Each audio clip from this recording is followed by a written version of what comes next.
আসসালামু আলাইকুম বন্ধুরা, কেমন আছেন সবাই? আশা করি অবশ্যই ভালো আছেন। আজকের ভিডিওতে আমরা যে বিষয়টি দেখব সেটি হচ্ছে আপনি যে জমিটি ক্রয় করেছেন, আপনি যে ফ্লটটি ক্রয় করেছেন, সেখানে যদি আপনি বাড়ি করতে চান তাহলে কতটুকু জায়গা আপনাকে চতুর্দিকে ছেড়ে দিতে হবে, সেটা সামনে কতটুকু, পিছনে কতটুকু এবং দুই পাশে কতটুকু।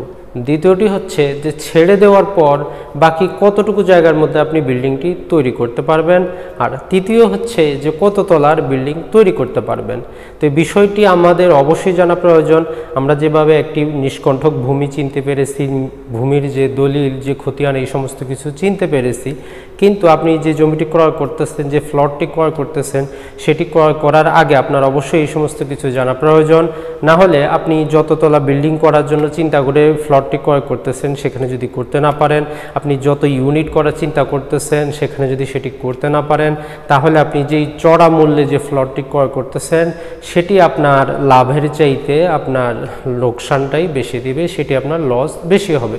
তো এই জন্য সমস্ত কিছু বিবেচনা করে আপনি একটি ফ্লট বা জমি ক্রয় করবেন যেখানে আপনি আপনার স্বপ্নের বিল্ডিংটি তৈরি করতে পারবেন। ধরুন আপনি 10 তলা বিল্ডিং করার জন্য একটি ফ্লট ক্রয় করলেন, কিন্তু যখন করতে গেলেন তখন সেখানে আপনি দেখতেছেন 6 তলা বা 7 তলার উপর আপনি করতে পারতেছেন না। তো তখন আপনি যে ফ্লটটি ক্রয় করেছেন চড়া দামে, সেটি কিন্তু আপনার তখন পোষাবে না। তো এই জন্য আমরা যদি এই যে তিনটি জিনিস বললাম এগুলো কিভাবে বের করে, এগুলো যদি আমরা জানি, আমরা কিন্তু খুব সহজেই নিজেরাই বের করতে পারবো। অথবা আপনি যদি আপনার ফ্লটটিতে ডিজাইন করার জন্য, বিল্ডিং করার জন্য কোনো নকশাকারককে দেন, উনি যদি নকশা করে সেটি উনি আপনার নির্দিষ্ট পৌরসভা এবং সিটি কর্পোরেশনের যে চার্ট দেওয়া আছে সেই হিসাবে করলো কি না, যদি না করে তাহলে পরবর্তীতে আপনারই সমস্যা হবে। যে নকশাকারক সেটি নকশা করেছেন, যে ইঞ্জিনিয়ার সেটি তৈরি করেছেন, তারা কিন্তু দায়ী থাকবেন না। পরবর্তীতে যেহেতু টাকা পয়সা আপনার, সম্পদ আপনার, সেটা যদি অবৈধভাবে তারা ডিজাইন করে দেয়, অবৈধভাবে যদি তারা তৈরি করে, বাড়ির চতুর্দিকে যদি তারা জায়গা না রাখে, আমরা জানি যে ঢাকা শহরে বর্তমানে যে সমস্ত আগুন লাগতেছে এর জন্য বলা হচ্ছে যে সঠিকভাবে সেটব্যাক রাখা হয়নি, ফারটা তারা মেনটেন করেনি। তো এই সমস্ত বিষয় আমরা জানবো। তাহলে একজন ভূমির মালিক, জমির মালিক হিসাবে আপনি আপনার জমিটা, আপনি নিজে যদিও ইঞ্জিনিয়ার না হন, তারপরও বেসিক কনসেপ্ট আপনার জানা থাকবে, যেটি আপনি আপনার নির্দিষ্ট নকশাকারক অথবা ইঞ্জিনিয়ার কাছ থেকে বুঝে নিতে পারবেন যে তারা আপনার ফ্লটটি যে হিসাবে ডিজাইন করলো সেটি সঠিক সেটব্যাক মানা হয়েছে কিনা, সেখানে সঠিক পরিমাণ ফার অনুসরণ করা হয়েছে কিনা। আর এখানে যে আমরা সেটব্যাক বলতেছি, বাড়ির চতুর্দিকে যতটুকু জায়গা ছাড়তে হয় এটাকে বলা হয় সেটব্যাক। যতটুকু জায়গার মধ্যে আপনি বিল্ডিংটি তৈরি করতে পারবেন এটাকে বলা হয় এমজিসি, মানে হচ্ছে ম্যাক্সিমাম গ্রাউন্ড কাভারেজ। এবং আপনি বিল্ডিংটি যত তালা করতে পারবেন এর যে কোড সেটিকে বলা হয় ফার বা ফ্লোর এরিয়া রেশিও। তো বন্ধুরা চলুন আমরা উদাহরণের সাহায্যে 1 বাই 1 এগুলো দেখি। তো বন্ধুরা সর্বপ্রথমে আমরা যেটি দেখব সেটি হচ্ছে সেটব্যাক, মানে হচ্ছে বাড়ির চারপাশে কতটুকু জায়গা আমরা ছেড়ে দিব বিল্ডিং তৈরি করার জন্য। তো বন্ধুরা এটি যদি আপনার একটি ফ্লট হয়ে থাকে, আপনি একটি ফ্লট ক্রয় করলেন, আমরা ধরলাম ফ্লটটি হচ্ছে আপনার, এটি হচ্ছে আপনার নির্দিষ্ট ফ্লট যেটি আপনি ক্রয় করেছেন বাড়ি করার জন্য। তো এটি আমরা দৈর্ঘ্য ধরলাম 18 মিটার লম্বা এবং প্রস্থে হচ্ছে 15 মিটার। তো প্রথমে আমরা এই জমিটার ক্ষেত্রফলটা বের করে নিতে হবে। তো আমরা যদি 18 এবং 15 গুণন করি আমরা পাবো 270 স্কোয়ার মিটার। তো 270 স্কোয়ার মিটারে কত কাঠা জমি হয় সেটা বের করার জন্য আমরা চাইলে জাস্ট এটাকে যদি 10.76 দিয়ে গুণন করে 720 দিয়ে ভাগ দেই তাহলে আমরা আমাদের কাঙ্ক্ষিত ফলটি পেয়ে যাব। তো এটাকে যদি আমরা ভাগ দিই মোটামুটি আমরা 4.035 কাঠা পাবো। তার মানে আপনার এই ফ্লটটি 4 কাঠার সামান্য বেশি। এই সেটব্যাক বের করার জন্য আপনার জমিটি 2 কাঠা না 3 কাঠা না 4 কাঠা না 5 কাঠা এটার উপর ভিত্তি করেই সেটব্যাকটা অনুসরণ করা হয়। আর এটা আপনার নির্দিষ্ট যে পৌরসভা আছে সেটা এলাকা ভিত্তিক, তারা ঠিক করে দেন কোন এলাকার জন্য কতটুকু সেটব্যাক তারা দিবেন, আপনাকে ছেড়ে দিতে হবে জায়গাটা। তো এখন আমরা দেখব সেটব্যাকটা কিভাবে ছাড়বেন। তো ধরুন এই আপনার ফ্লটটি, এটি হচ্ছে আপনার ফ্লট। তো সেটব্যাক ছাড়ার জন্য আপনার বাড়ির সম্মুখ দিক, বাড়ির পিছন দিক, বাড়ির দুই পাশ আপনাকে চিহ্নিত করতে হবে। তো আপনার বাড়ির যদি সামনে যদি রাস্তা থাকে তাহলে এর অপোজিট সাইডটাই হচ্ছে আপনার বাড়ির পিছনের দিক, আর দুই পাশ হচ্ছে 500। কিন্তু যদি আপনার বাড়ির দুই দিকেই যদি রাস্তা থাকে তখন কি হবে? তো সেটা হচ্ছে আপনার বাড়ির যত দিকেই রাস্তা থাকবে, যদি চতুর্দিকে রাস্তা থাকে চতুর্দিকেই সম্মুখ আপনাকে হিসাব করে সম্মুখের জন্য যতটুকু সেটব্যাক ততটুকু আপনাকে ছেড়ে দিতে হবে। তো উদাহরণটিতে আমরা শুধু সামনের দিকে রাস্তা কল্পনা করে করতেছি, আর আপনার যদি দুই দিকে থাকে দুই দিকে আপনাকে সম্মুখ কল্পনা করে রাস্তাটা ছেড়ে দিতে হবে। তো বন্ধুরা, সেটব্যাক ছাড়ার জন্য যেহেতু এই জমিটি 4 কাঠার বেশি, তো এই জন্য সামনে যতটুকু ছাড়তে হবে সেটা নির্ভর করবে যে সামনের দিকে রাস্তাটি আছে কি না।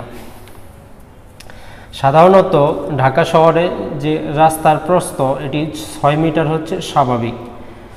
এখন রাস্তার প্রস্থ 6 মিটার হোক বা এর চেয়ে বেশি হোক, যাই হোক, রাস্তার মধ্যখান থেকে আপনাকে 4.5 মিটার ভিতরের দিকে ছেড়ে দিতে হবে। তো যদি 6 মিটার যদি সেটি রাস্তাটি হয় তাহলে 3 মিটার চলে গেল আর 1.5 মিটার, তার মানে হচ্ছে আপনার ফ্লট থেকে 1.5 মিটার ভিতরের দিকে আসতে হবে। তো তাহলে এতটুকু আসলো। তো তাহলে আমরা সামনে ছাড়লাম 1.5 মিটার, সাইডে ছাড়তে হচ্ছে আমাদেরকে 1 মিটার, এই সাইডও 1 মিটার এবং পিছনেও 1 মিটার। যদি আপনার ফ্লট এরিয়া যদি বেশি হয়, 5 কাঠা হয়, তাহলে এই যে সেটব্যাকটা এটি ভিন্ন হবে, যদি 6 কাঠা হয় ভিন্ন হবে। তো আমরা এটি অনুসরণ করতেছি রাজুকের যে চার্ট দেওয়া আছে সেটির জন্য। তাহলে এখানে আমাদের হচ্ছে আমরা সামনে ছাড়লাম 1.5 মিটার, পিছনে ছাড়লাম 1 মিটার, দুই পাশে 1 মিটার করে। তো দেখুন, যেখানে আমাদের দৈর্ঘ্য ছিল 18 মিটার, আমরা এদিকে 1.5 মিটার, এদিকে 1 মিটার ছেড়ে দিচ্ছি, তার মানে হচ্ছে 2.5 মিটার ছেড়ে দিচ্ছি। তাহলে আমাদের জায়গা থাকতেছে 15.5।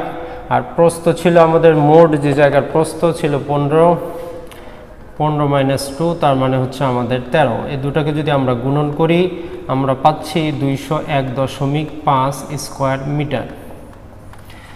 তো দেখুন, যেখানে আপনার জায়গার ক্ষেত্রফল ছিল 270 স্কোয়ার মিটার, অর্থাৎ 270 স্কোয়ার মিটার, 4 কাঠা যেখানে ফ্লট ছিল সেখানে আপনাকে মোটামুটি 1 কাঠার মতো জায়গা আপনাকে চতুর্দিকে ছেড়ে দিতে হচ্ছে। তো এই যে জায়গাটা আপনি ছেড়ে দিচ্ছেন, এখানে আপনি কিচ্ছু করতে পারবেন না, এটা সম্মুক্ত উন্মুক্ত রাখতে হবে। এখানে এক বিল্ডিং থেকে অন্য বিল্ডিংয়ের নিরাপদ দূরত্ব, যদি আপনার ইমার্জেন্সি ফায়ার সার্ভিস চলাচলের জন্য এই জায়গাটুকু ব্যবহৃত হবে। তো এটি হচ্ছে বন্ধুরা সেটব্যাক, যে সেটব্যাকটা কী হিসাবে নির্ণয় করে। তো এই সেটব্যাকের চার্টগুলো আপনি আপনার নির্দিষ্ট পৌরসভা থেকে পেয়ে যাবেন, অথবা যদি ঢাকা শহরের রাজুকের জন্য চান আপনি ওয়েবসাইট থেকেও ডাউনলোড করে নিতে পারবেন, যে রাজুকের ওয়েবসাইট দেওয়া আছে। তো বন্ধুরা, এখন আমরা তাহলে পেলাম এই যে জায়গাটি, এখন আমরা পেলাম এই জায়গার মধ্যে আমরা বাড়ি করতে পারবো। তো এটি হচ্ছে সেটব্যাক, চতুর্দিকে জায়গাটা ছেড়ে দেওয়ার পর। তো এখন আমরা আসবো দ্বিতীয়টাকে, যেটাকে বলা হচ্ছে এমজিসি, ম্যাক্সিমাম গ্রাউন্ড কভারেজ, অর্থাৎ যে এই জায়গাটি আমরা পেলাম এই জায়গার মধ্যে কি আমরা বিল্ডিং তৈরি করতে পারবো কিনা আমরা এখন সেটি দেখব। আমরা এখানে যে জায়গাটুকু পেলাম এই জায়গাটুকুর মধ্যে আমরা বিল্ডিং তৈরি করতে পারবো কিনা সেটি দেখব। আর সেটি নির্ণয় করার যেটি পন্থা সেটিকে বলা হচ্ছে এমজিসি, মানে হচ্ছে ম্যাক্সিমাম গ্রাউন্ড কভারেজ। অর্থাৎ এখানে আমরা রাস্তা পেলাম, এটি হচ্ছে আমাদের মূল জায়গা, এটি হচ্ছে আমাদের সেটব্যাক দেওয়ার পরে জায়গা। তো এখন এই যে জায়গাটুকু পেলাম আমরা এর কতটুকু ব্যবহার করতে পারবো, এটিকে বলা হচ্ছে এমজিসি, মানে হচ্ছে ম্যাক্সিমাম গ্রাউন্ড কভারেজ। এটি নির্ণয়ের যে সূত্র সেটি হচ্ছে আচ্ছাদিত মেঝের ক্ষেত্রফল ভাগ হচ্ছে জমির ক্ষেত্রফল। এখন এই যে এমজিসি আছে এটিও আপনি নির্ধারণ করবেন না, এটিও আপনার নির্দিষ্ট পৌরসভা তারাই ঠিক করে দিবে, আপনার কাঠা অনুযায়ী আপনার কত কাঠা জমি আপনার সমস্ত কিছু বিবেচনা করে তারা সেটা ফিক্স করে দিবে। তো এখানে আমরা 4 কাঠার জন্য যে এমজিসিটা পাচ্ছি 4 থেকে, সেটি হচ্ছে আমাদের 62.5%। তো 4 কাঠার জন্য আমরা যদি 62.5% পাই তাহলে কতটুকু জমি আমরা ব্যবহার করতে পারবো সেটি আমরা কি হিসাবে নির্ণয় করব। তো এটি নির্ণয় করার জন্য আমাদেরকে যেটি করতে হবে সেটি হচ্ছে যে 62.5 আছে, এটাকে আমরা গুণন করব জমির ক্ষেত্রফল দিয়ে। জমির ক্ষেত্রফল এটাকে আমরা ভাগ করব 100 দিয়ে, তাহলে আমরা পেয়ে যাব। আমরা জানি জমির ক্ষেত্রফল হচ্ছে আমাদের 270 স্কোয়ার মিটার এটাকে যদি আমরা ভাগ দেই আমরা তাহলে পাচ্ছি মোটামুটি দেখুন 168.75 স্কয়ার মিটার। সম্ভবত যদি আমরা একটু চেক করে নেই 62.5 270 168.75, অর্থাৎ আমরা যে জায়গাটুকু ছেড়েছিলাম, ছেড়ার পরে আমরা যতটুকু ক্ষেত্রফল পেয়েছি এটি হচ্ছে আমাদের সেটব্যাক ছাড়ার পরেও যতটুকু জায়গা আমরা পাচ্ছিলাম ততটুকুর মধ্যে আমরা বিল্ডিং নির্ণয় করতে পারবো না। তো এখানে আমরা করতে পারবো 168.75, এই জায়গাটুকুর মধ্যে আমরা বিল্ডিং নির্ণয় করতে পারবো। তো দেখুন তাহলে আপনার মোট জমি হচ্ছে 270 স্কয়ার মিটার। আমাদেরকে সেটব্যাক ছাড়ার পরে আমাদের জমি হচ্ছে 201.5 স্কয়ার মিটার। এখন আমাদের এমজিসি আমরা ব্যবহার করতে পারতেছি মাত্র 168.75 স্কয়ার মিটার। যদি আপনারা এটি দেখেন তাহলে বুঝতে পারবেন, যেখানে আপনার 4 কাঠা জমি ছিল সেখানে আপনি চতুর্দিকে সেটব্যাক ছাড়ে দেওয়ার পরে 3 কাঠার মতো হয়ে যাচ্ছে আপনার জমি। সেই 3 কাঠাও আপনি ব্যবহার করতে পারতেছেন না, সেখান থেকেও আপনাকে আরও ছেড়ে দিয়ে তারপরে জমিটার মধ্যে বাড়ির ডিজাইন করতে হবে। তো এটি অবশ্যই আপনাকে জেনে নিতে হবে, আপনি যে সিভিল ইঞ্জিনিয়ার বা যে নকশাকারক দিয়ে আপনি এগুলো করাচ্ছেন তিনি এগুলো সঠিক মতো আপনার ডিজাইনটি করলো কিনা এটি অবশ্যই ওনার কাছ থেকে আপনার বুঝে নেওয়া উচিত। তো এখন আমরা দেখব সর্বশেষ সেটি হচ্ছে বন্ধুরা ফার। আর এই যে সেটব্যাক এমজিসি এগুলো আপনি ঠিক করবেন না, এগুলো আপনার পৌরসভা ঠিক করে দিবে, আপনার যে সিটি কর্পোরেশন আছে ওনারা ঠিক করে দিবে। তো বন্ধুরা এখন আমরা যেখানে এই জায়গাটুকু পেলাম যার মধ্যে আমরা বিল্ডিং তৈরি করব, এখন আমাদের শেষ প্রশ্নটি হচ্ছে যে কত তলার বিল্ডিং আপনি বানাতে পারবেন আপনার ওই জায়গাটাতে। তো এটা নির্ণয় করাকে বলা হয় ফার, আর এটাও আপনাকে ঠিক করে দিবে আপনার পৌরসভা। আপনার জমির কত কাঠা জমি তার উপর নির্ভর করে। তো এখানে আমরা রাজুকের 4 থেকে পাচ্ছি যে 4 কাঠার জন্য ফার হচ্ছে 3.5। তো এই ফার দিয়ে আপনি কিভাবে বুঝবেন? আসলে ফারটি হচ্ছে মানে আপনি ভার্টিক্যালি জমি যে বিল্ডিংটা কত উঁচু করতে পারবেন, মানে কত তলা করতে পারবেন। তো আপনি কত তলা করতে পারবেন সেটি হিসাব হচ্ছে এই যে ফারটাকে আপনি গুণন দিবেন মোট জমির ক্ষেত্রফল দিয়ে। তো আমরা যদি ফারটাকে মোট জমির ক্ষেত্রফল দিয়ে গুণন করি আমরা পাবো 945। এটি হচ্ছে আমাদের মোট আমরা ক্ষেত্রফল ব্যবহার করতে পারবো। তো এটা আমরা ব্যবহার করতে পারবো ভার্টিক্যালি। তো কত তালা করব সেটার জন্য আমাদের এই কাজটি করতে হবে। আমরা জায়গা পাচ্ছি আচ্ছাদন করার জন্য 168.75। তাহলে যদি এটাকে আমরা ভাগ করি 168.75 দিয়ে তাহলে আমরা পাবো 5.6। তো তাহলে এখানে আমরা মোট যত তালা করতে পারবো সাথে আমাদের গ্রাউন্ড ফ্লোর যোগ হবে, তাহলে আমরা 6 তলা বাড়ি করতে পারবো। 6 তলা প্লাস আপনি আরেকটি 6.6 মানে হচ্ছে আপনি আরেক তালা করতে পারবেন না, আপনি তালার অর্ধেক করতে পারবেন, যেটাকে বলা হয় চিলি কোঠা। তো এখন এখানে একটি প্রশ্ন আসে, আপনি যদি চান আপনি 6 তলা বাড়ি করবেন, গ্রাউন্ড ফ্লোর সহ আপনার 7 তলা বাড়ি হবে, তো আপনি চাইলে সেটিও তৈরি করতে পারবেন। তবে এক্ষেত্রে আপনাকে আপনার যে যতটুকু জায়গার মধ্যে আপনি বাড়ি করতে চাচ্ছিলেন এটিকে একটু কমিয়ে নিতে হবে। তো সেটি কিভাবে কমাবেন? আপনার মোট যতটুকু আপনি জায়গা ব্যবহার করতে পারবেন সেটি হচ্ছে 945। এটাকে আমরা ভাগ দিব 6, যেহেতু আমরা 7 তলা তৈরি করব। তাহলে আমরা পাবো কত দেখি, তাহলে আমরা পাচ্ছি 157.5। যদি আমরা 157.5 জায়গা থেকে বিল্ডিংটা ফাউন্ডেশন তৈরি করি তাহলে আমরা এখানে 6 তলা তৈরি করতে পারবো, গ্রাউন্ড ফ্লোর সহ 7 তলা বাড়ি।